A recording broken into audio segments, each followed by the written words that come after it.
اعوذ باللہ من الشیطان الرجیم بسم اللہ الرحمن الرحیم ربی اشرح لی صدری ویسر لی امری واحلل عقدۃ من لسانی یفقہوا قولی ربی زدنی علما۔ الحمدللہ۔ السلام علیکم۔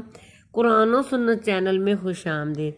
آج میں بیان کروں گی لا حول ولا قوت الا باللہ کی فضیلت۔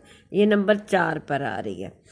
احادیث میں وارد ہوا ہے کہ لا حول ولا قوت الا باللہ جنت کے خزانوں میں سے ایک خزانہ ہے، یہ 99 بیماریوں اور دکھوں کا علاج بھی ہے، جس میں سے چھوٹی بیماری اور تکالیف جو اس کے پڑھنے سے دور ہوتی وہ غم اور پریشانی ہے۔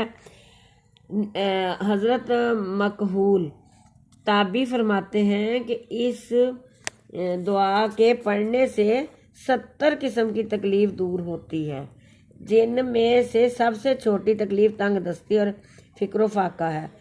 یہ ترمذی کی حدیث ہے اور